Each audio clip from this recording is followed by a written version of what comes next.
A few years ago, in the middle of my divorce, I was deep in victim mode, stuck, reactive, telling myself the story that this thing was happening to me. I went out for a run and put on a Jesse Itzler video. He started talking about the average lifespan of an American male. Then he ran the math on his own age. The number was uncomfortable. The point landed harder. We don't know how much time we have. We only know that we have today. That run changed something in me. It's part of the reason I became a triathlete, why I wear an Oura ring, why I track my glucose, and why this conversation exists. Because if you're going through a divorce right now, you're not just losing a marriage, you're losing a routine, a rhythm, a lifestyle, and most of the time, your health goes with it. Today, we rebuild the most important asset you have, you. Welcome to the Conscious Divorce Podcast, the show for high achievers navigating divorce with strategy, clarity, and intention. I'm Justin Milrad, founder of Reclaim and Reboot and creator of the U 2.0 method, Reclaim, Reboot,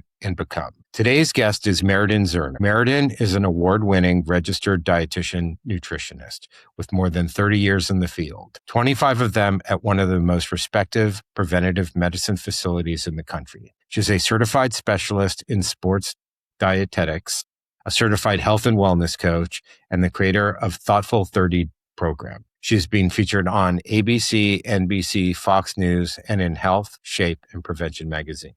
Meridan, welcome to the show. Hey, thank you. And actually, just last week, featured in Forbes, and I have a Business Insider credit now, too. Amazing. Congratulations. Before we start the episode, I do want to talk about our standard disclaimer. The content of this podcast is for informational and educational purposes only.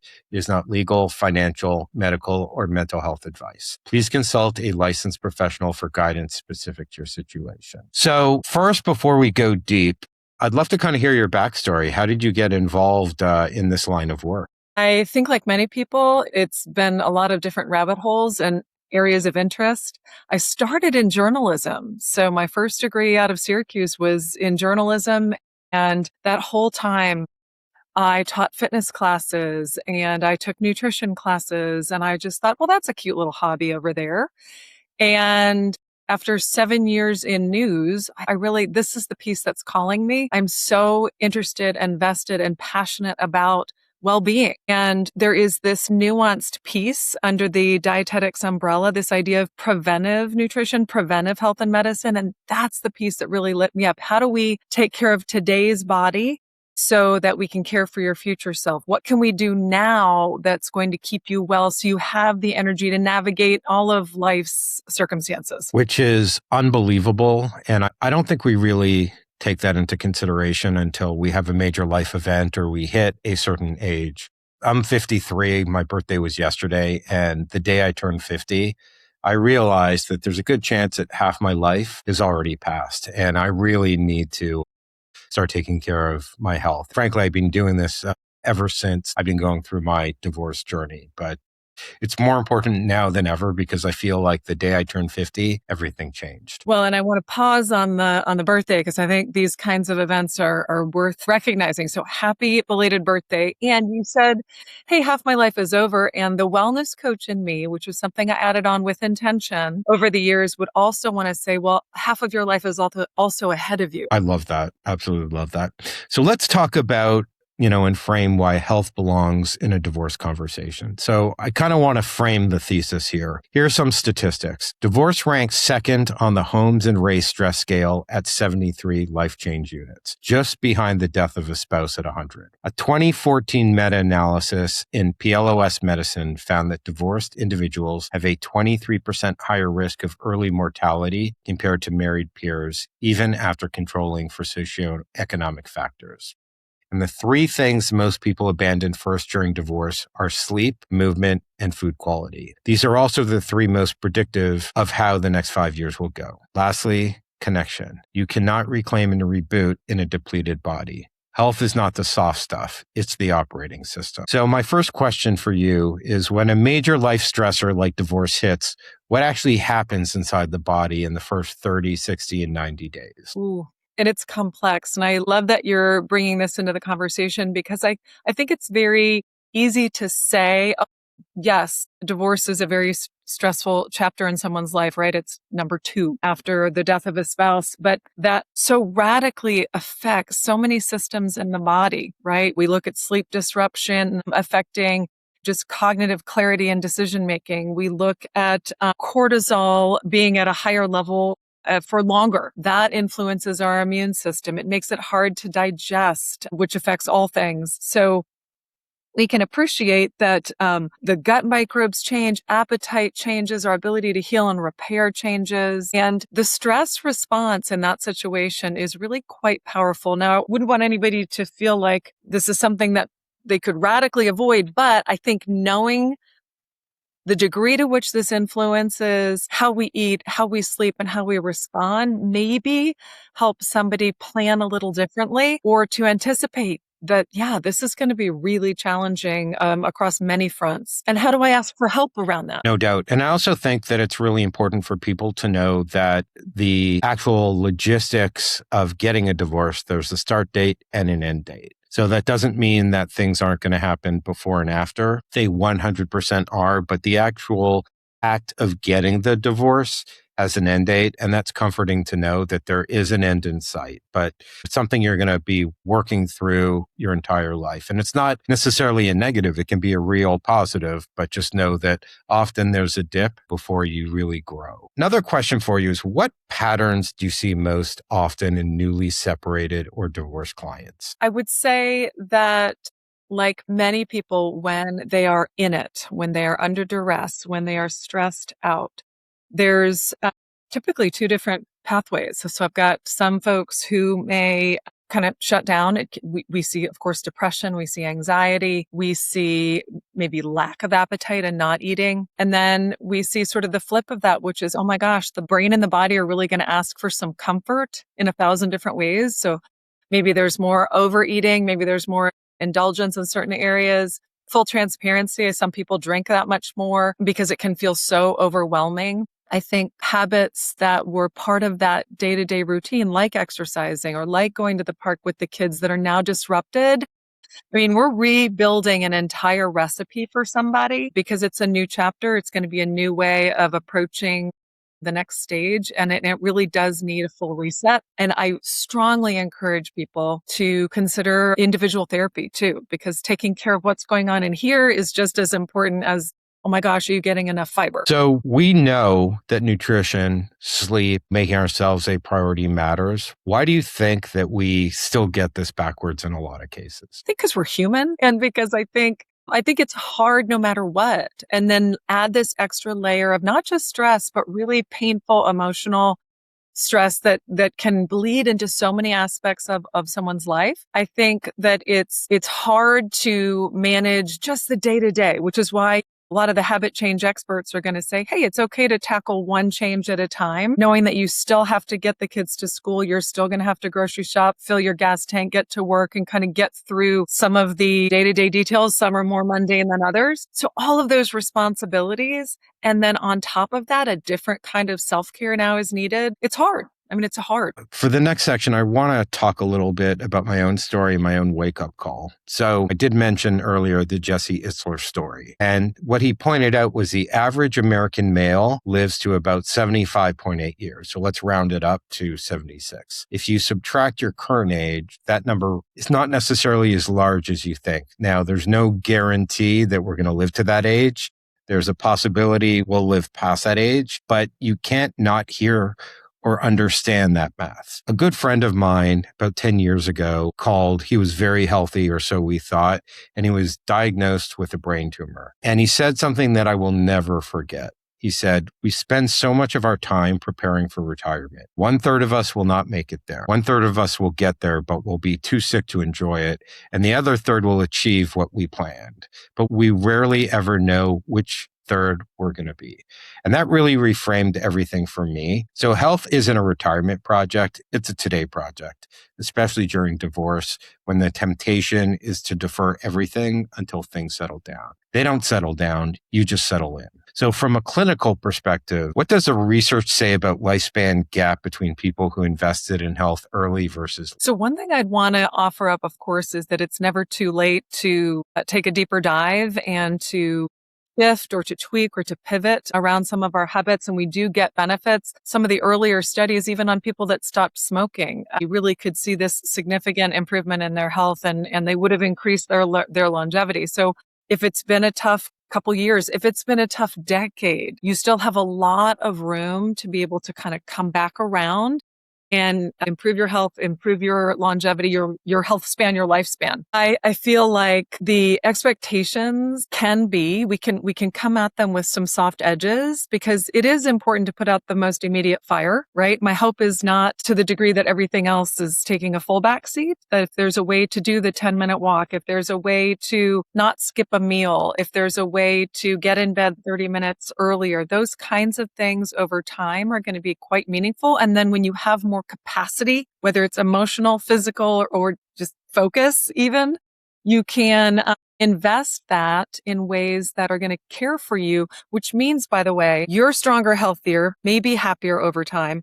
But that also means you're going to be able to be more present for your kids, for whatever is next. We want to be there for that to the best of our abilities. As you just said, we don't know if we're going to be the third that doesn't make it. I like to talk about the 2-degree shift. If you think of flying an airplane, if you're the pilot and you change your course by 2 degrees, well, that doesn't seem like a lot in a 360-degree world, but the city you land in or the ocean you end up in is going to be pretty dramatic over time. So can you share with us maybe a small habit that if you change it on a daily occurrence will compound a lot over an extended period of time? And it's going to be hard to choose, because all of these really deserve their own headline, their own chapter, their own bold bumper sticker. One that I feel like many people could tackle even right now as they're listening to you could be, hey, we can increase hydration.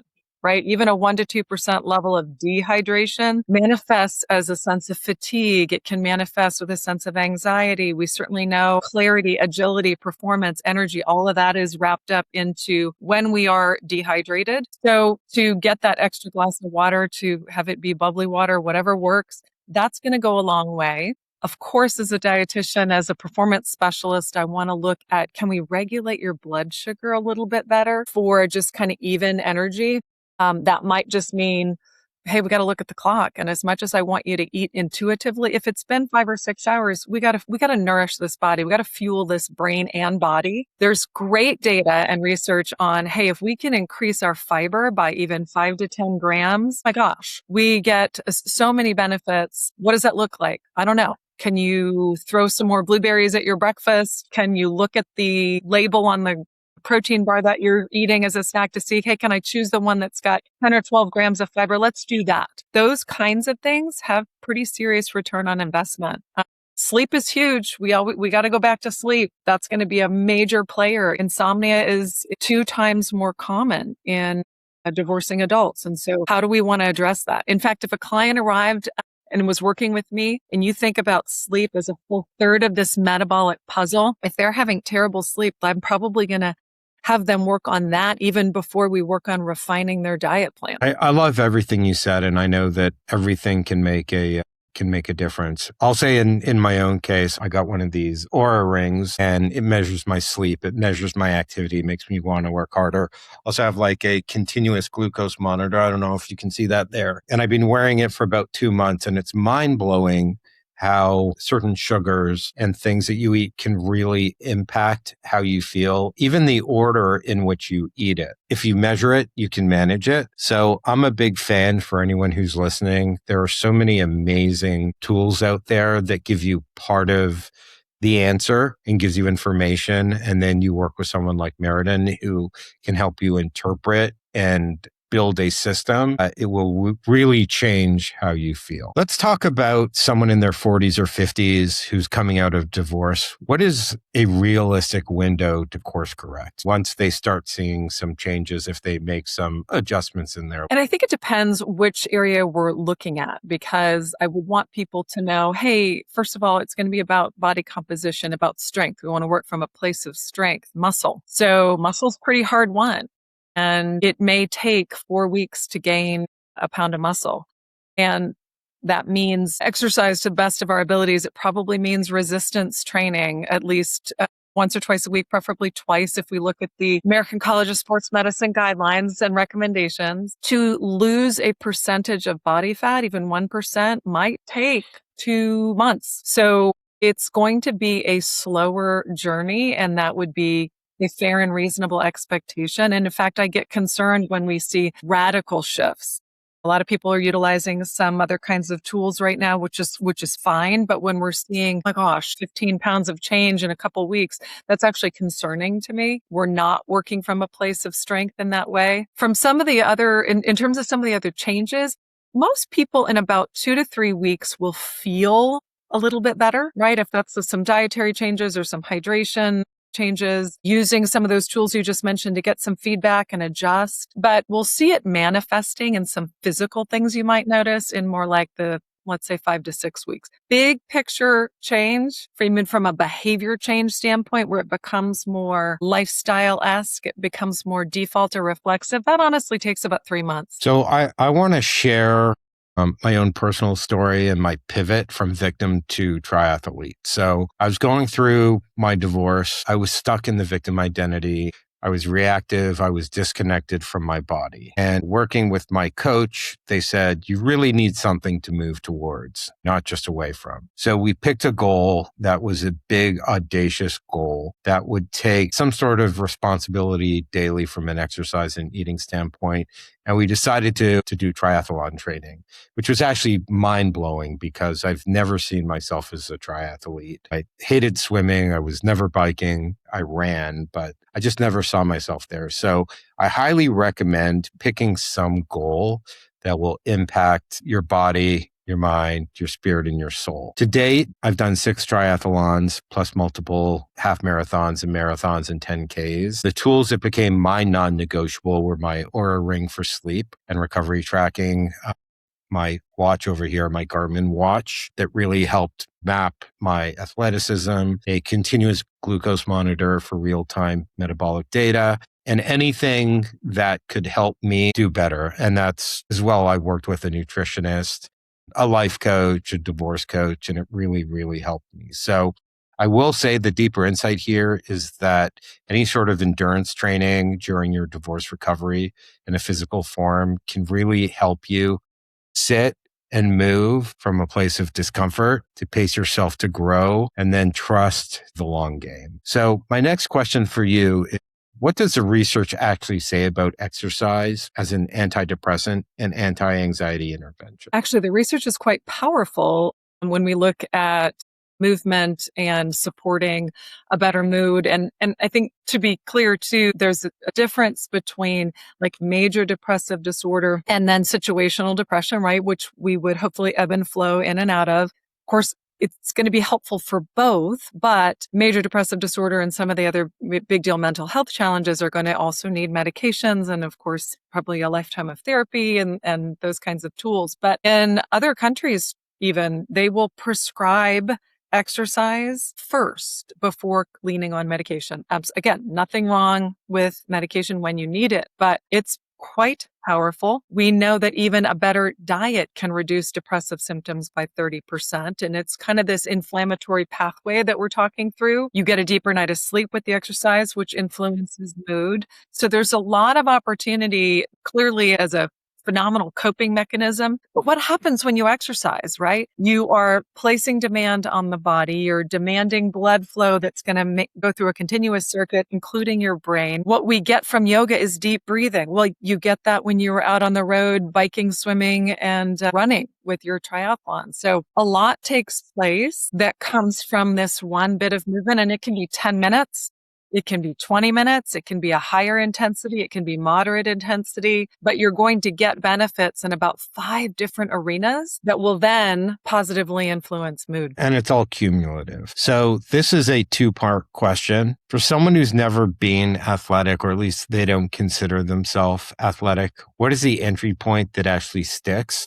And the second part is, any suggestions on how to hold yourself accountable? So for someone who hasn't been athletic, first of all, I would say you're in great company. It's really probably the majority of us, right?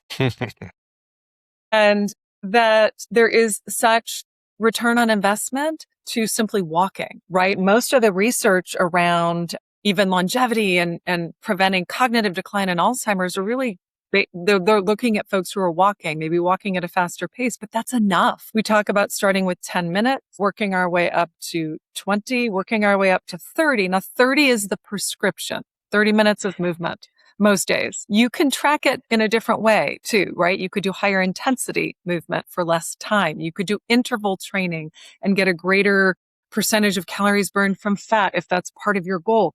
We can track steps. The latest research around steps is in the 7,000 range for good health. Now, if you want to do more or you have more to accomplish, then it might be at a higher step range.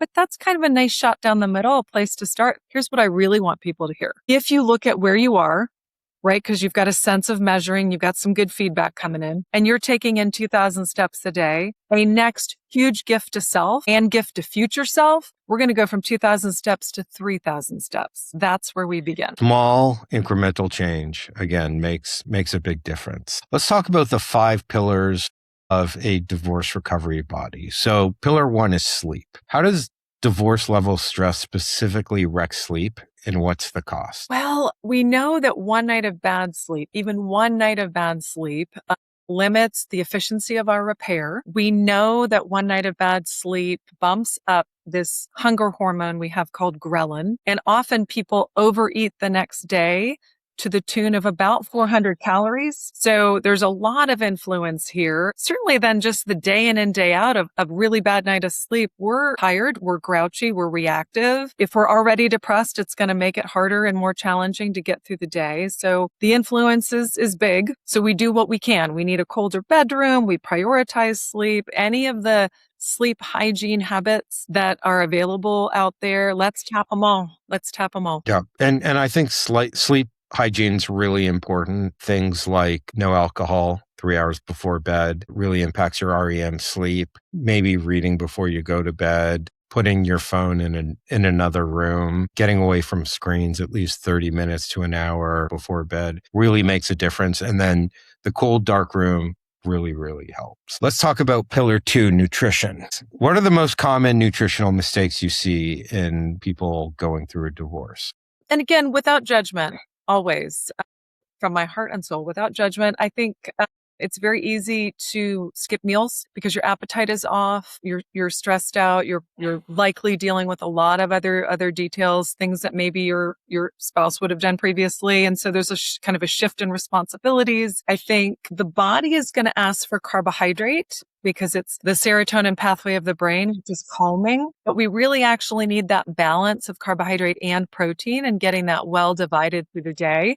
To best regulate energy, we also need fiber. So sometimes we're not as enthused about making that beautiful salad for one now. Or maybe we're looking for something that's more of a comfort food instead of, yay, steamed spinach. So we really want to make sure we get in enough fiber. Most people only get about 11 to 15 grams a day. For guys, our goal is 30 to 38 grams per day. So giving some thought to that as best as you can. It means you're going to have to plan a little bit for it, prep a little bit for it, set yourself up for success with a few of those higher fiber snacks, higher protein snacks that are just ready to go. Like this is the time for ease, but ease looking through the health lens. You mentioned alcohol. So that is usually something that I would want to gently guide somebody around because it really can not only be problematic down the road, but it's tough on the liver. It's tough on sleep. Yeah, this is not about being virtuous right now. It's about not handicapping your own recovery. And we need you around. We need you well. We need you to be able to show up for the next step. And just a statistic, during divorce, alcohol use rises between 30 and 50% in studies tracking the first 12 months post-separation. And I think it's really important to identify if you're that person because alcohol dependency, we all know, not good, not healthy, but it can also put you into a very dark place. So when you're getting some benefits from exercise and nutrition, don't reverse your progress by using alcohol. When we're talking about some of these pillars, you can get support and assistance by the experts, the people who live, eat, and breathe this, right? So it can, this whole chapter can be very overwhelming for someone, right? And so if you feel like you would benefit from sitting down with a registered dietitian, if you want to sit down with the sleep medicine doc, let us kind of help you through this. We're very creative. We're going to treat you as a unique human being. You basically add one more person to your reboot and recover team. So don't feel like you've got to do it all on your own or like know everything about protein and that is something where we can assist. And also just know that many people have some of these services covered by their insurance plan. So check and see what's available. Let's talk about movement, pillar number 3. What is the movement prescription you'd write for someone in the middle of divorce? Once we get past just, hey, do the best you can with what you've got where you are. And it might very well mean that it's 5 minutes here and 10 minutes there. And sometimes it's just not sitting as much as we do. The prescription really is, can we do 30 minutes most days in the week? And that's going to be cardiovascular, like working the heart, getting the blood flow.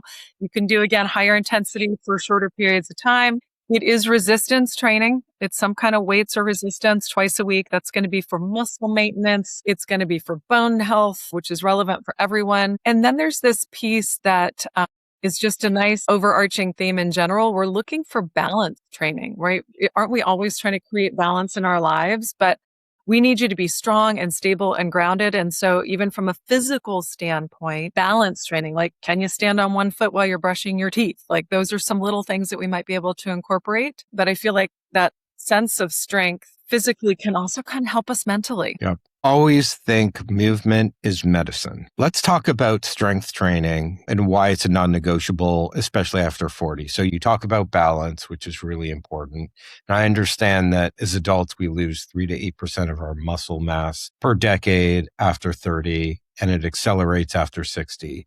Can you talk a little bit about the importance of strength training? Muscle is your metabolic engine, and it is going to be one of the bigger pieces of the recipe, one of the more important ingredients in the recipe for longevity, in that it's the best regulator of blood glucose that we've got, in that we just want to be able to get up and down the stairs and get in and out of the car and go play with the kids. That's how we're going to get the job done. Sarcopenia, which is age-related muscle loss, as you said, we may lose it if we don't push back. So this twice a week is really non-negotiable, at least in terms of what I would prescribe to a client. And then we'll be really creative about how we get it done. It could be that you've got just some like tubing or some weights at home that you can create a little 10 to 15 minute program after your run. It could be that you go to a gym or go sign up for a class, because then that brings in the social piece.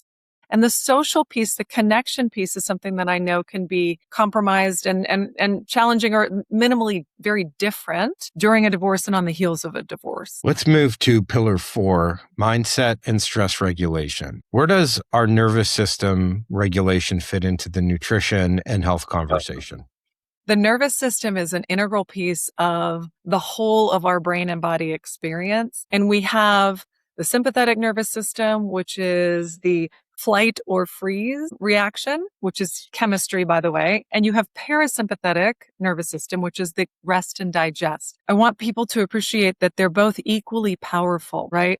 But they are powerful. So when we are stressed, our body can't really tell the difference between, am I navigating one of the most significant emotional experiences in my life, or am I running from a lion? So if your body is really on your side and wants you to survive and be able to run from the lion, my gosh, it's going to initiate glucose flooding the bloodstream, which over time becomes prediabetes. It's going to backburner your immune system, because who needs that when you're running from a lion? So there's a lot that happens here that's chemistry. But again, remember, your parasympathetic system is over here fully capable of matching that, and that's rest and digest. How do we get there? Well, deep breathing techniques, right? Maybe it's meditation or mindfulness activities that are going to help to counter the stress that you can't remove the stressor sometimes immediately. So if stress, then what? It's hey, what can you do to dial it down a notch? What gives you a little bit of peace, a little bit of ease? What allows you to decompress? Is it reading fiction? Everybody's different. Some people, I don't love golf, but some people like golf. It gets them outside. Maybe that's something that you can incorporate more often. Pillar 5 is connection. And I know you talked about it a little bit. Question is, how does loneliness factor into post-divorce health? And then I'm going to add a second part, but what is the role of food and the dinner table in rebuilding connection? And how can we use that to our advantage? I have really come to appreciate, even in the last 5 years or so, maybe even since COVID, honestly, the degree to which connection influences health. And my hope is always to consult with people and look at all of these different areas of opportunity. This is big. The social and emotional wellness is equally as important as the physical well-being. They've got great research out of Harvard. It's one of the longest running studies on human health and happiness, indicating, hey, the number one contributor to happiness at the end of someone's life is how many sort of deep connections that they have. It doesn't have to be a lot of them, but just some really deep connections where somebody's got your back. Sometimes we have to nurture those relationships. Sometimes we have to go out and create new relationships. It can be with family, it can be with friends, but prioritizing those is an integral piece of our health. Maybe we laugh more, we go and socialize more. It's big. Those pieces do influence the diet, right? What's one of the best ways to slow down and connect? It's sitting down at a meal. That's why in the Mediterranean countries, we call them the blue zones, they talk about, well, they eat really well, but they're also slowing down and eating a meal with their neighbor. So they're feeling seen, they're feeling heard. They get a chance to kind of recap the day. Like, this is part of the human experience. If it happens to couple with food, now you're maybe eating a little healthier, eating a little slower. If you have kids, you're modeling really phenomenal eating behaviors. We know that kids see that. They tend to eat better. They do better in school. They've got great research on that too. Doubt. And building community and connection is one of the greatest predictors of being able to move through divorce quickly and efficiently. I want to switch gears a little bit and talk about co-parenting through a health lens. When kids live in more than one household, it's important to set routines and teach the kids about health and wellness. Co-parenting requires emotional regulations, patience, and presence. All three collapse when you're sleep deprived, underfueled, and sedentary. So onus is on us to make sure that we're active and visible in their lives. So we have to model. Kids absorb our unique relationships with food, movement, and stress far more than we could ever lecture about it. And we can't pour from an empty cup. So it's important that we build and establish the right habits because our kids are watching. So what does the research say about how parental health behaviors shape children? Well, I do love that visual you just offered of pouring from an empty cup. There was somebody that shared with me the idea of we want our kids and our friends and our family to really drink from the saucer. So if you've got the cup and the saucer, you're going to have to take care of yourself to the degree that your cup is filled, which means you have enough where it's going to overflow and they will be able to sip from your saucer, which is really quite a lovely visual. We know that kids will follow our pattern. And so they observe that if mom doesn't have ice cream or dessert, they will observe if dad isn't sitting down for the meal. They will observe if there's never a fruit or a vegetable at the dinner table. So when we think about really modeling and we think about as stressful as this situation might be for somebody going through a divorce, it's also one of the most amazing opportunities to show, hey, this is challenging and this is how you can respond to this kind of stress. And you talk about it and of course it's hard. And at the same time, running parallel at the same time, so that kids also know, here's how I'm going to manage stress, right? We teach them how to react appropriately when somebody bullies them. Hopefully we teach them how to react appropriately when they're disappointed. So this is another teaching opportunity. And I don't want people to feel like it's just so much additional weight and responsibility. But at the same time, when you can make that better choice and your kids can witness it, if there can be agreements with the other parent that, hey, we're both going to try to serve a vegetable at dinner. We're both going to insist that the kids drink water instead of a sports drink. Those kinds of things go a long way. It takes patience, it takes active parenting, but it is worth it. So emotional eating is a real challenge during divorce. We either eat too much or we don't eat enough. And it's not just the person directly going through the divorce, it's also the kids. It affects them too. So how should co-parents talk about food and body image with kids during a divorce when emotional eating risk is elevated on all sides? I think it starts with the language we might choose to use. So we can talk about nourishing the body, right? Energizing the body. Certainly kids need fuel to grow. We still need fuel for brain health. We need fuel to get through our day. And when we think about the foods that will do that job well, they tend to be the healthier foods. Of course, we have room for some foods that actually are indulgent and taste good that we enjoy. But if they're treats, right, we don't necessarily need to do a treat every day. A treat doesn't take the place of a snack. And so those are important lessons. But to demonize a food or a food group, to speak very unkindly about your own body, I think kids hear that, and it's something that they take into their next chapter too. So we do have a chance here to get very grounded and clear about, yeah, we're human beings. We all emotionally eat. We eat sometimes a little bit more when we're happy or when we're sad, or we don't. And at the same time, if we're nourishing this body, if we value this body, if we want this body to do all the things we want it to do, then yes, we're going to have to work on some of those nutrition pillars. So I'm really excited about this next section. It's talking about the Thoughtful 30, a 30-day reset built for real life. Most resets fail because they're extreme, restrictive, and built for someone with no real life or true plan. The Thoughtful 30 is different. It's 30 days, 30 evidence-based habits structured as you jumpstart to figure out what actually works for you. This is exactly the kind of structured container that pairs with the Reclaim You phase of Reclaim and Reboot become. Can you walk us through the Thoughtful 30, what it actually is and what makes it different from a typical 30-day challenge? The Thoughtful 30 actually was born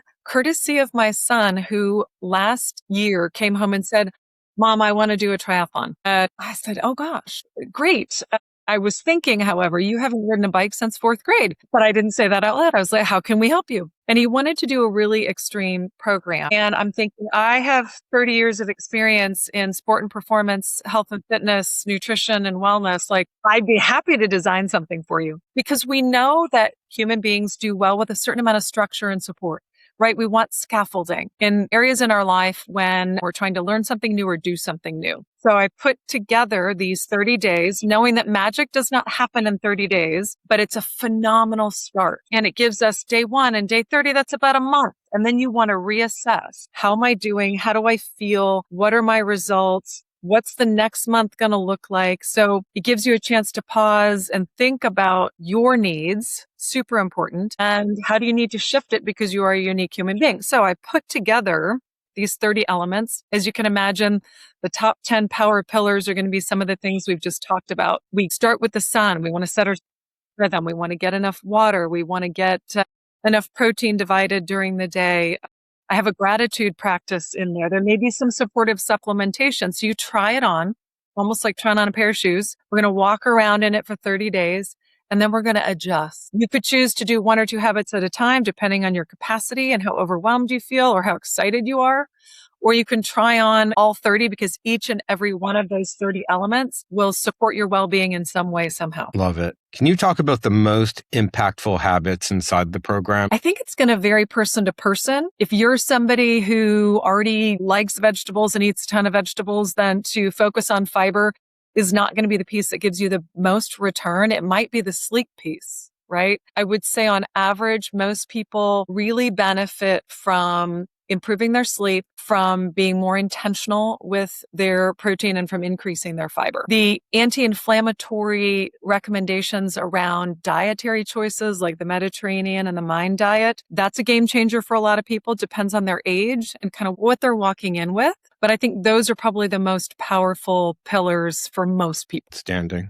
Well, we are going to move to my favorite section of every podcast, which is the lightning round. So I'm going to ask you some quick questions with quick answers, no qualifiers. You ready? Okay. All right. Best single food to add to your daily routine. Berries. Worst food masquerading as healthy. Ooh, granola. Some brands of granola. Coffee, friend or foe. Serious friend. Bestie. Intermittent fasting. Yes, no, or it depends. Mostly yes, but I would say it depends, because there's lots of different ways it could look, and it might depend on male, female, your dietary patterns, what your goal is. Red meat. Yes, no, or it depends. Mostly yes again, but it depends on your health issues and portion, and can we get a leaner cut and all that good stuff. Most overrated supplement.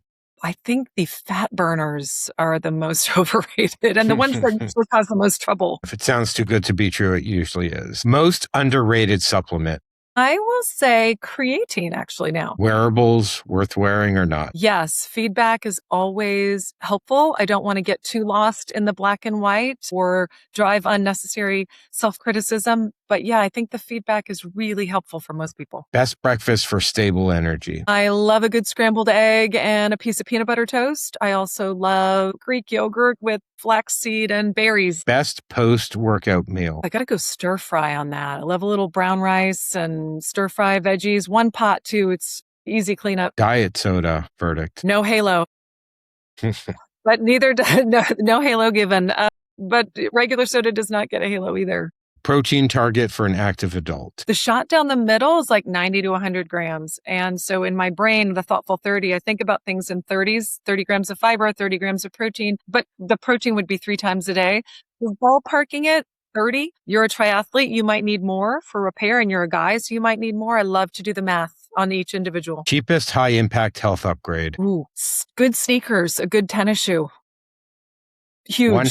One habit you wish every client started with? Prioritizing sleep. That may be the answer to my next question too. The one thing you tell someone on day one of their divorce? That now is the time to care for yourself, maybe in a way that you haven't up to this point, to prioritize your needs as an amazing, unique human being who's going to be navigating some really challenging stuff up ahead, potentially. Fantastic. So we are about to wrap up. So I just want to remind everyone, reclaiming is about taking your body back from the stress, grief, and autopilot habits that divorce installs. Reboot is about installing new systems, sleep, nutrition, movement, tracking, accountability. And Become is about who you are 5 years from now because of what you started today.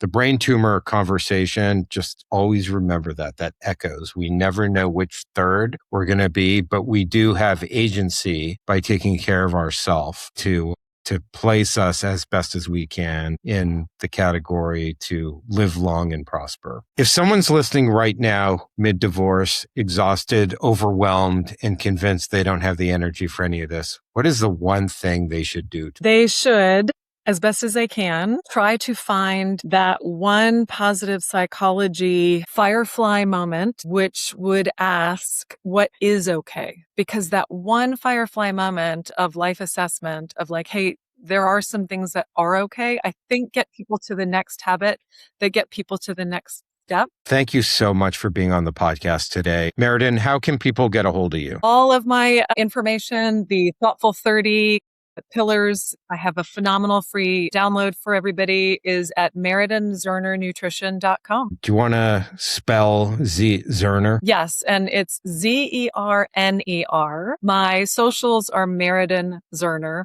And the Meridan's actually an interesting spelling too, so I'll give it to you all at once. You can find me at meridanzernernutrition.com. My socials are at Meridan Zerner, Meridan Zerner.